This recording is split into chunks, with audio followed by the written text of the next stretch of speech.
gooey residue that's left over on your car's paint from stickers, or in our case, the sticky, nasty, gooey stuff left over from tape. Scotch tape to be precise. So yeah, I bought this car at an auction and it looks like it was stolen at some point. Someone busted this window in and then got in here and busted the ignition and stole the truck. This happens fairly often on these trucks. And then what happened in this case is this car made it to the auction, and then the auction company put a piece of plastic over this to keep rain out, and then it looks like they taped it down with some Scotch tape. And then they left the car sitting for a few months in Southern California, and this happens when you do that. Scotch tape pretty much has melted onto the clear coat. So today I'm going to clean that off and install this side window so that I can get this otherwise sweet truck into a car wash and give it a good cleaning. And here's all that you'll need for this tough job: a heat gun or a hair dryer, a plastic putty knife, and our mystery cleaner, WD-40. Alright, before we start, let me show you quickly what we have here. As you can see, this is all over this window area, and this stuff is on there really good. You can't really scrape it off with any type of cleaner. I mean, you could try with some paper towels and over-the-counter cleaners, but it will probably take you an entire day to get everything off. Alright, so we're going to start off with our heat gun. We're going to put it on the low setting, and then we're going to heat up this glue and the residue that's on here, and we're going to work one section at a time. Alright, here we go. Now, it's very important that when you're trying to heat this up, you go back and forth and you don't hold this in one area. Otherwise, you're going to burn your clear coat and damage your paint. Okay, so you want to heat this up slowly. Next, you want to grab your WD-40 and spray it over the area.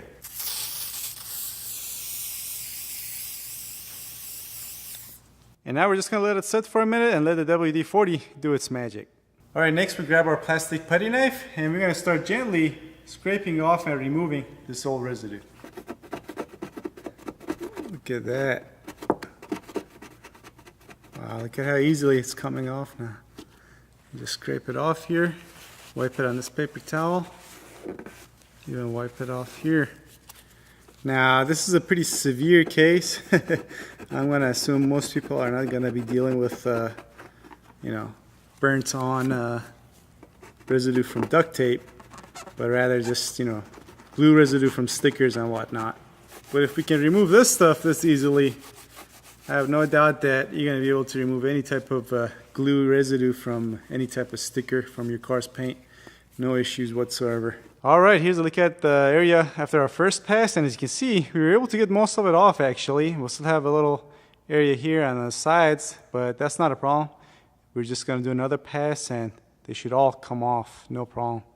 So one more time, we'll hit it with the heat gun for about a minute or two. Then some good old WD-40 again. Then we let it sit for a minute. And then once more, some more scraper and paper towel action. And here's a look after our second pass, and as you can see, all the gooey stuff is pretty much gone from this area that we were working on. And literally took less than 10 minutes to do this. Now I'm going to spend a little bit more time and finish this up so I can slap that glass on here and take this car for a car wash. But you want to stay tuned for that shot, plus some other tips regarding how to do this exactly, and also some other uses for WD-40.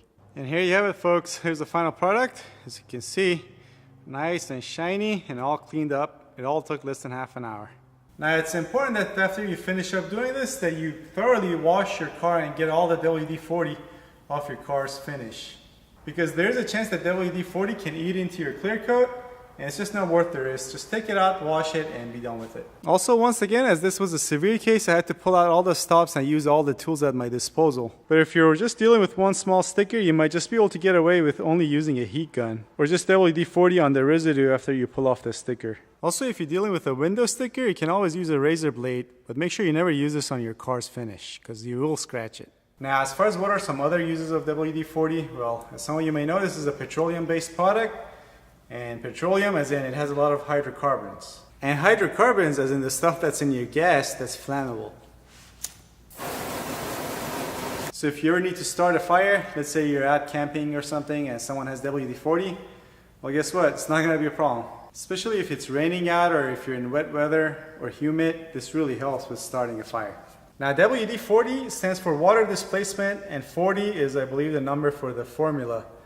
And it was basically made to be used as a rust inhibitor, and was mainly used to protect metal from rusting out. So there, people actually don't know that's what this was originally made for.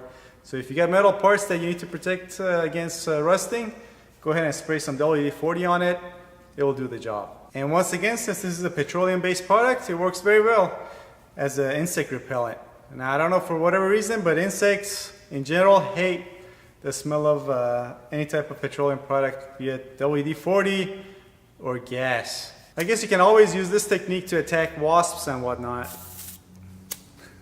You'll get killed. But if you're dealing with an ant or termite colony, just go to your local gas station, get yourself some of this, pour a small amount into the colony, and that should take care of them overnight.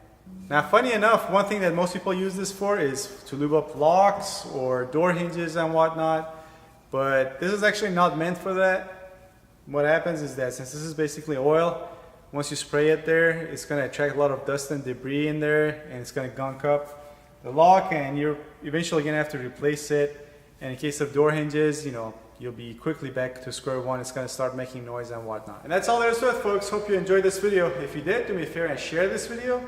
Also, if you have automotive questions, you have 36 hours after every new upload that I put on my channel to post your question in the comment section of the new video. And if you're coming across this video in the future, it's not a problem. Just make sure you subscribe to my channel, and I'll be putting up videos every so often, hopefully once or twice a week.